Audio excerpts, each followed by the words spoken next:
पेड़ों की नृशंस हत्या कर दी। साथ ही सड़क पर बाहर लगे 30 पेड़ों को काटने वाले राक्षस तो जेल चले गए। अब उन्हीं पर बड़ी कार्रवाई एनजीटी ने की है। सुप्रीम कोर्ट ने जहां जुर्माना लगाया और साथ ही 9,000 से ज्यादा पेड़ लगाने का आदेश दिया, वही एनजीटी ने आज अपने आदेश में इनके मुंह पर जोरदार थप्पड़ मारा है। एनजीटी ने कहा है कि 454 पेड़ काटने के बदले में 454 पेड़ उसी जगह पर लगाए जाएंगे। जो भूमाफिया करोड़ों रुपए में उस जमीन को बेच रहे थे, उनके लिए एनजीटी का आदेश एक तमाचे के समान है। दिलचस्प बात तो यह है कि उनके साझीदार या ये कहें कि उनके फॉलोअर खुद को ठीक बताने के लिए एनजीटी के आदेश को तोड़ मरोड़ कर पेश कर रहे हैं। लेकिन सूचना क्रांति के इस युग में आप गलत खबरें कब तक चला सकते हैं? कुछ देर में सारी तस्वीरें साफ हो जाती हैं। एनजीटी के आदेश के बाद अब वहां बंगला बनाने का सपना देखने वालों का सपना चकनाचूर हो गया है। एनजीटी ने उस पर निर्माण कार्य पर रोक बरकरार रखते हुए हर 3 महीने में मथुरा जिला प्रशासन से रिपोर्ट भी तलब की है। आज मेरे साथ हैं सुप्रीम कोर्ट के अधिवक्ता एन.के. गोस्वामी। आज डालमिया बाग प्रकरण में एनजीटी ने आपके पक्ष में आदेश सुनाया। इसके संदर्भ में विस्तार से जानते हैं। आइए विस्तार से जानते हैं। देखिए, जिन प्रार्थनाओं को हम लेके एनजीटी में गए थे, एनजीटी ने सारी प्रार्थनाएं मान ली है और हमसे ये भी पूछा कि कुछ और प्रार्थनाएं शेष हैं क्या। तो जिन प्रार्थनाओं को हम लेके गए थे वो तो सब उन्होंने मानी, फाइनल ऑर्डर पारित किया। और इसके अलावा जो हमने नहीं की थी वो भी एनजीटी ने अपने आदेश में रखी है। दरअसल में जो भी सुप्रीम कोर्ट का आदेश हुआ है, जो कि काफी कठोर आदेश हुआ था, जिसमें 454 पेड़ डालमिया बाग में ही लगाने थे और उसी जगह लगाने थे, और करीब 9,080 पेड़ उसी के near by space, near by का आप कहीं भी मतलब देखेंगे तो उसी के आसपास वाले स्थान पर लगाने थे। इसके अलावा 1 लाख रुपए पर पेड़ का इन्होंने जुर्माना किया था। तो ये 3 मुख्य बातें थी। इसके अलावा उस साइट पर कोई कंस्ट्रक्शन नहीं होगी, परमिशन सुप्रीम कोर्ट से लेनी पड़ेगी। तो सुप्रीम कोर्ट का जितना विस्तृत आदेश और कठोर आदेश पारित किया था उसको पुष्ट करते हुए उस पर मोहर एक तरह से एनजीटी ने आज लगाई और पूरा आदेश हमारे फेवर में दिया।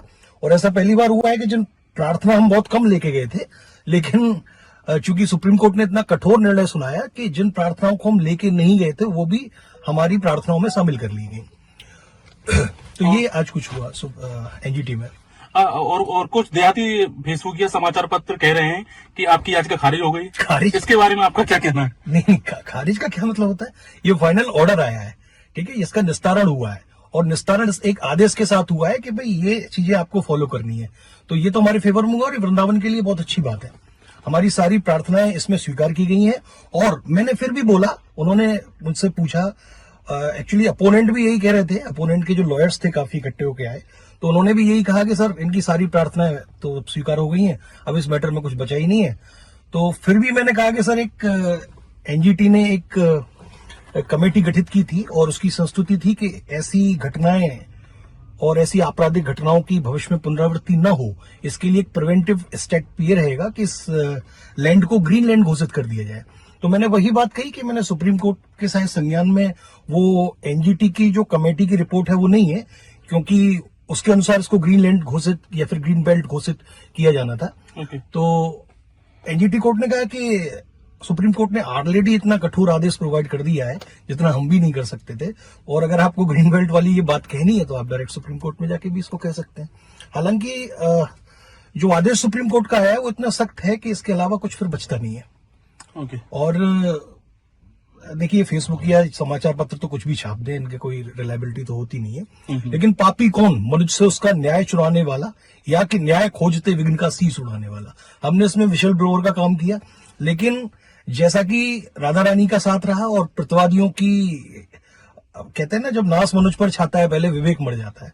तो एनजीटी की ने जो कमेटी की थी गठित, उसमें इतनी सारी स्ट्रिक्ट मतलब फाइंडिंग्स नहीं थी, लेकिन सीईसी गठित करवा के उन्होंने अपने पैरों पर कुल्हाड़ी मारने का काम किया मेरे हिसाब से।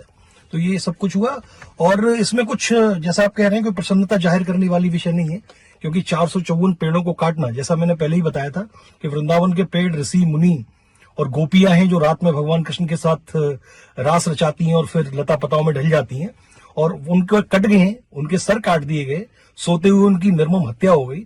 अब इस मामले में और अगर एनजीटी का या फिर सुप्रीम कोर्ट का ऐसा आदेश आ भी जाता है तो मैं इतना सैडिस्ट नहीं हूं कि इसका स्वागत करूं या फिर इस पर खुशी मनाऊं। तो ये दुख का विषय है, ऐसा नहीं होना चाहिए था और जो अपराध जिन्होंने किया है उनको उसी का भुगतान करना पड़ रहा है। बस मैं इतना कहूंगा। Okay. ईश्वर उनको सद्बुद्धि दे। ओके, बहुत बहुत धन्यवाद। Thank you.